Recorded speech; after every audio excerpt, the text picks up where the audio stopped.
Major funding for these broadcasts has been provided by grants from Madison Realty Capital, New York Community Bank, M&T Bank, AmTrust Title, Ariel Property Advisors, Customers Bank, Capital One Bank, Meridian Capital Group.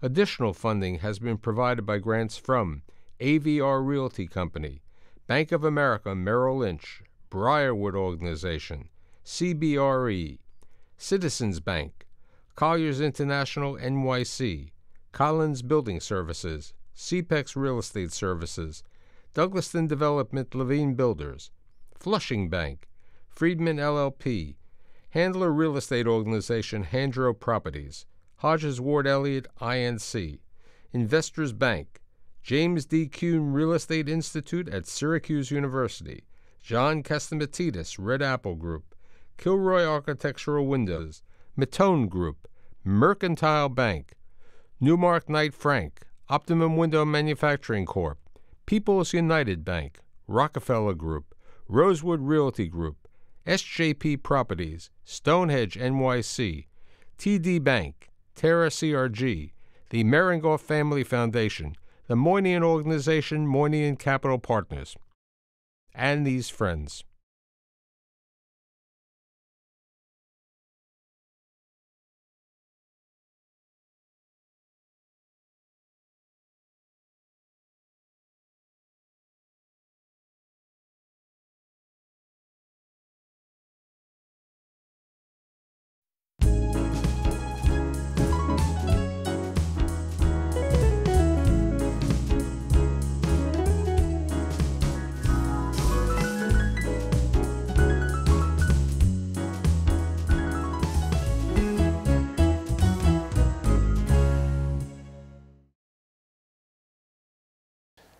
Woodside, Queens, Glen Cove, Short Order Cook at Woolworth, YMCA Camp, Ithaca College, Indiana, American University. I want to be a psychologist. I want to be a prominent psychologist. I want to write for the Huffington Post. I want to be involved. I want to take care of people who have post-traumatic stress. I have Karen Binder-Brynes today. Thank you for being here. You're welcome. So tell me about the family. Let's go to mom's side first and dad's side when they arrived here and everything. So my mom, Nanette Hochreich, was second generation. My grandmother and grandfather had all been born in the United States. And my mom was born in the Bronx. Her dad owned a steam laundry on 91st between York and First Avenue in New York City, which I ended up living in with my daughters. Later on. When my mother would stroll Alana around the block, she would say, my father used to own that. It was a steam laundry, and when minimum wage came in, it put him out of business. Okay, so let's talk a little bit about mom. So yes. Mom is a second generation, born in America. Yes, born to a woman, my grandma Grace, who was the youngest of 7 brothers and quite spoiled and quite ahead of her time, Grace Hochreich. And her father, Herbert, well, my grandmother was Grace Rose and became Grace Hochreich. And my grandfather, my maternal grandfather, was Herbert Hochreich, who owned the steam laundry and later owned a hardware store in the Bronx, and it was one of the first stores that began to sell televisions. But he got sick when my mom was about 11. He had had scarlet fever as a little boy, and in those days people developed heart problems, and he suffered terribly when my mom was 16. So my grandma Grace, who had once been a flapper, she and a girlfriend bought a hearse back in the early 1920s. And they would ride around to all the speakeasies and all the clubs in their hearse. So Grandma Grace was an interesting lady. She was lady. Something. Now let's go to your dad's side. Tell me about that. So they were the true immigrant story. Both emigrated from Poland, which is now where the area of Poland. Parents. This is my paternal grandparents. My grandpa Joseph Binder came over before my grandma Lena. And he had snuck out across Europe because in those days, he was in his late teens. They were sending Jewish boys to the Russian front. They were getting killed or killed in pogroms. So he snuck across Europe, got on a boat, and came to the United States. And he was so terrified of being sent back to Poland that he wouldn't go to become a citizen till my father returned from World War II and made him go. Where did Grandpa reside when he arrived in Ellis Island? He moved to the Lower East Side. Right. I guess hooked up with some other people from his town. But he had no relatives here. He had no relatives here. He had 10 brothers and sisters back in his small town called Turka, which was Poland. It's now in the Ukraine after the war. So what did he do? When he got here, he became a plumber. And he was very handy and he was very smart. Ended up having 2 sons who became very prominent engineers, which we'll talk about. But he must have had that gene in his brain. But of course, he was an immigrant. When he married my grandmother, they got a small apartment, a 1-bedroom apartment on Cannon Street, which is no longer in existence. It's right off the FDR where the FDR meets Houston Street. So my dad was born when they lived on Cannon Street. So tell me about Dad. He was born when? Dad was born in 1923. He was the firstborn of 3 siblings, and he was quite a character, according to my Aunt Shirley. He was a bully.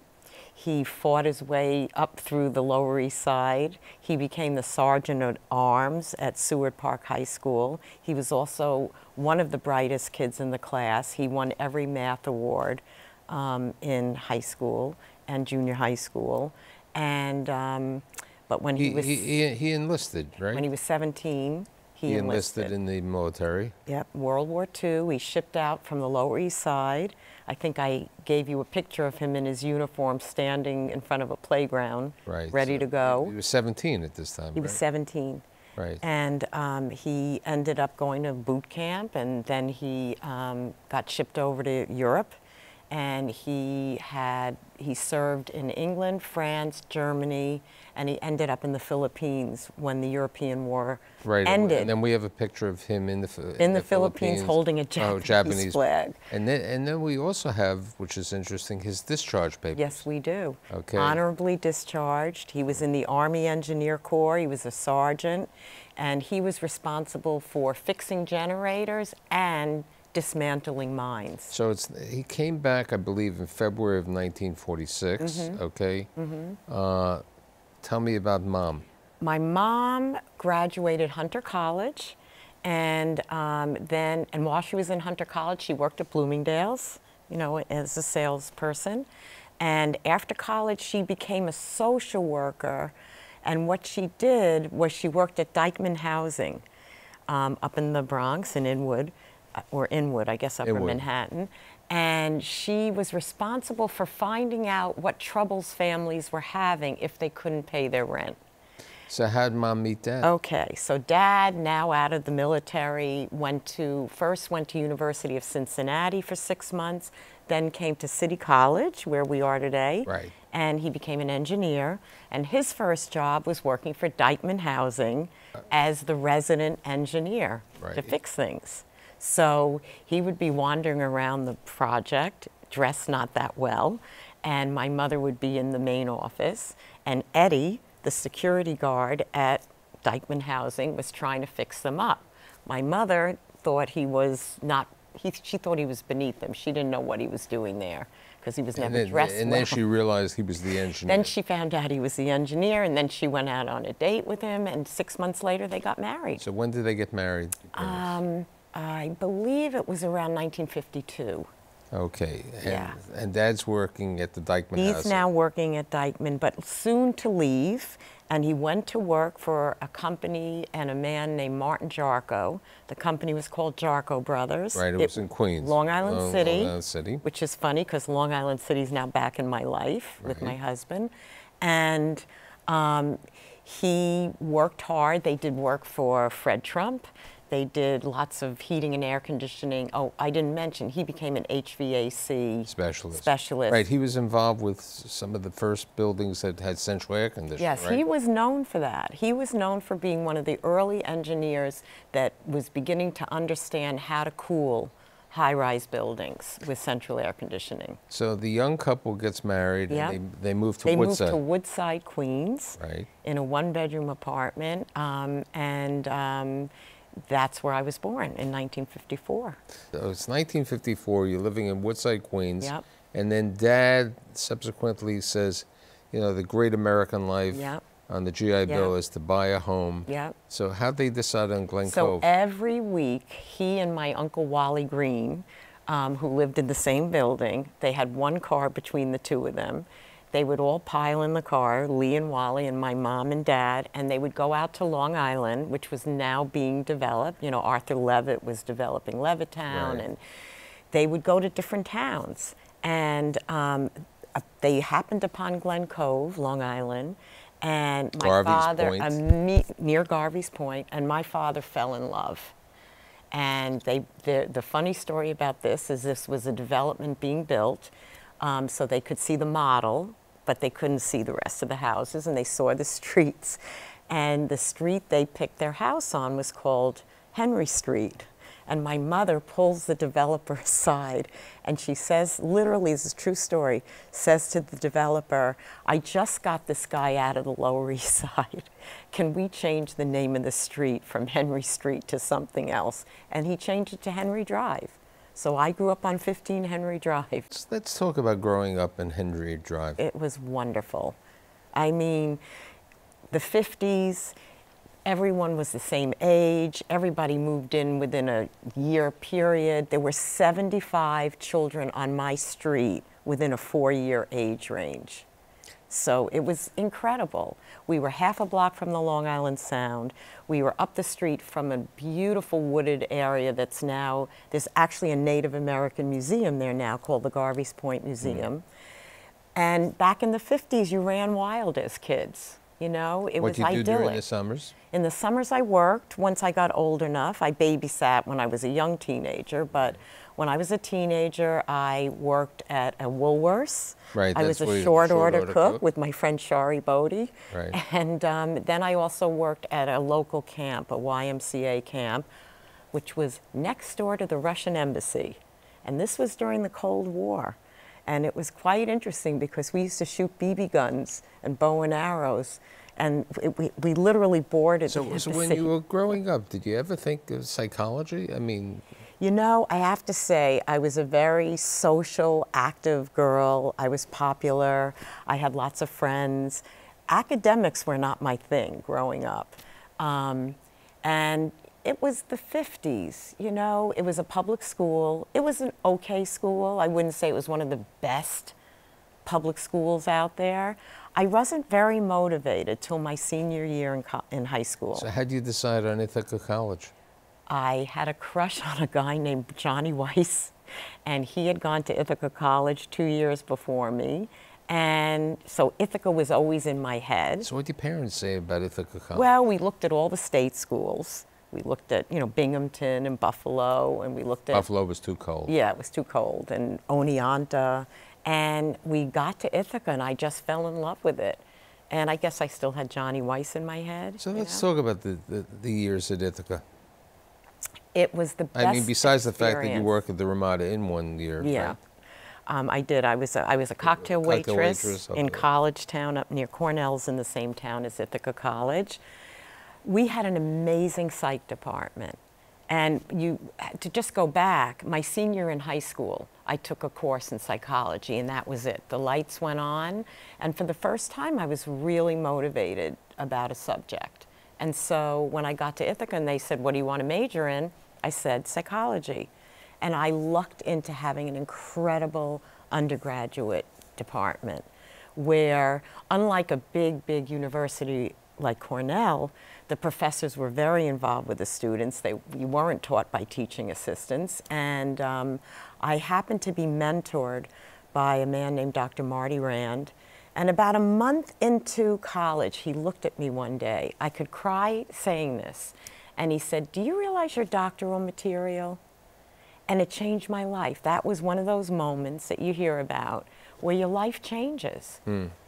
I mean, I just had never really, I was a product of the 50s. I was raised by a mother that was very smart but really didn't work, surrounded by other smart women in the neighborhood who didn't work. Right, they were not working. If I had gone to Ithaca College, met a nice Jewish doctor and gotten married and never worked a day, my parents wouldn't have blinked back then. So for this person to look at me and say, "Do you realize your doctoral material and you should go get a doctorate?" It was life-changing. So what year do you finish Ithaca? I finished Ithaca in 1976. So what happens next in this So I had progression? fallen in love with Steve Doyle. Oh, Steve Doyle was somebody. He wasn't the Doyle. one that you went to originally, right? Steve Doyle was in the labor relations school at Cornell. He played rugby. He was an Irish Catholic guy, grew up in Stuyvesant Town. His father was a lieutenant in the police force, and we fell madly in love, I think my sophomore year, and we had a great time. And he decided he was going to be a lawyer, but he took a year off, and he negotiated with one of his mentors the new state trooper contract. So he had to move to Albany, worked on that, and I would go back and forth, back and forth. And then he decided to go to law school at University of Indiana. I was my senior year in still in college, and I wanted to get a doctorate. But it was very hard to get into doctoral programs, especially for women back then. So I decided I'd get a master's degree first, and I went to American University. But that wasn't close to Indiana. No. We really were mature. We decided that he should go to law school. I would do my thing. He was very, very supportive. So how did you decide on America? Because it had one of the best marriage and family master's degree programs, marriage and family therapy programs. So when did the time. marriage and family therapy come into your mind? You know, Doctorate we heard, Yeah. that you were doctorate material. I worked at a crisis center all through Ithaca College. It was an incredible program. We took care of many, many sick students, mentally, troubled students. And what I discovered is that you can't separate the individual from the family. And of course, this was sort of an era, it was the 70s, Freud was sort of falling out of favor, and the whole field of psychology was moving more away from Freudian, very traditional, everything happens before you're age 5, to what happens to life after age 5. So how do you enjoy going to Washington, D.C.? I had a great experience. The only thing bad about D.C. was that I was far away from Mr. Steve Doyle, but we would see each other, and we actually lived together during a summer. And my father, Mr. Harry Binder, had known Governor Carey. He had been doing work for the state, and he pulled some strings, and he got Steve a job working for a congressman for the summer in D.C. So he actually, as much as, it was, he knew we were going to be living together. This was the 70s. Right, but he wanted. But he helped Steve come to there. So what happens? So I get my master's. It was an incredible experience. D.C., it was during the Carter administration. I had a lot of friends that worked for the administration. I was running around the Oval Office. I mean, it was a crazy time. And Steve and I would see each other, and I finished my master's, did very well, and I decided that I'd move out to Indiana. He still had 2 more years of law school. So in May of 1978, I packed everything up. Steve hitchhiked across the country. And you had your master's? I had my master's, and I figured I'd move out there, see if I could get a job. And they had a very good doctoral program. So I thought maybe I would apply to the doctoral program there. But within weeks of moving out there, the relationship fell apart. So now I had left D.C., and I had to leave Indiana. And I came back, and I moved back into my parents' house. They were still in Long Island. Back to Glen Cove. Sat in their backyard for about 2 weeks, like my limbs had been cut off. Yeah, but you said to me Dad had an apartment in the city also. He had a business apartment in the city. He and Morris Jaffe, what I didn't tell you was he left Jarko Brothers, at some point, and he started to work in the city with a guy named Morris Jaffe. Right. Morris was a character. Jeans, cowboy boots, slick black white hair. He was a wild man. And my father was not a wild man. But they built a nice business. But they built a good business. So the daughter comes back, she's in Glen Cove, thinking of her doctorate. Yeah, right? well, at that point I was in such grief about this relationship ending. I wasn't We thinking needed to about send anything. you to for crisis management. Right, that's right. Maybe that's where my trauma interest Right. came. But I ended up moving into the city, and I got my first job in the back of a taxi cab. I was in a cab, and remember in those days, who was driving cabs? It was usually older European men. So I'm in the cab, and the older man is looking at me in the mirror, and all of a sudden he says, "Are you single?" And I said, "Why? Yes, why?" And he says, "Well, I have a son. I'd love to introduce you to my son." Right. So I met his son. His son was a nice guy. I wasn't interested, but we were talking, and I told the son I was looking for a job, and I was a master's level psychologist. And he said, "Oh, my sister works at Beth Israel Hospital. Maybe she could help you." I gave the son my resume. He gave it to his sister. Right, and that's when the big methadone maintenance And program. that's when they had just started using methadone as a treatment program for heroin addicts.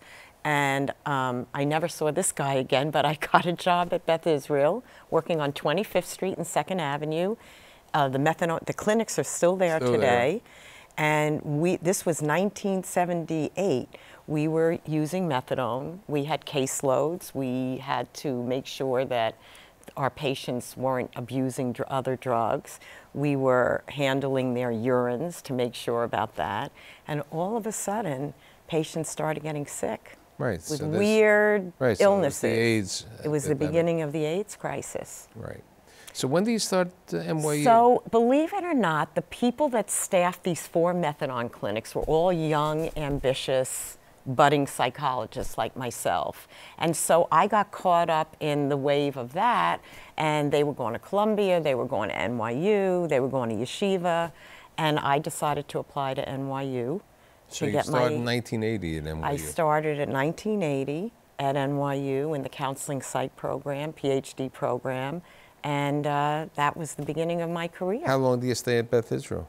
Because then you went to Columbia Pres. No, then something else happened. What happened? Then my Aunt Shirley in Maine, so my father had these 2 siblings, his brother Portland, Saul, Maine, I forgot that, right. and his sister Shirley. Shirley meets Murray Rosen. Murray Rosen has decided that he's going to open a storm window business in Portland, Maine, because it was an up-and-coming new suburb. And my aunt moves to Portland, Maine from Avenue A on the Lower East Side. My grandparents had moved. My aunt found them a better apartment. Right. From Cannon Street to Avenue A, between 8th and 9th. So Portland, Maine, you go to start visiting. So I your start grand. visiting my aunt in Portland, Maine. Now I'm single in New York in the late 70s. I'm kind of running around, Studio 54, blah, blah, blah. And I would sometimes like to go to Maine just to escape the city. And every time I went to Maine, my aunt had another boy for me to meet. And She wanted me to meet a nice Jewish boy in Portland, Maine. And finally, on the 3rd blind date, I meet Gary Brynes, who ended up being my first husband, and I moved to Portland, Maine for 2 years. So you're in Portland, Maine, but you're commuting still back for your and masters forth of every PhD. week Right. on Delta Airlines, $56 round trip. I would get on the plane in Portland, Maine. My father would get in his car in Glen Cove. By the time he got to LaGuardia Airport on his way to the city, I would have landed. Okay, And he picked me up. So you move back to New York. Yep.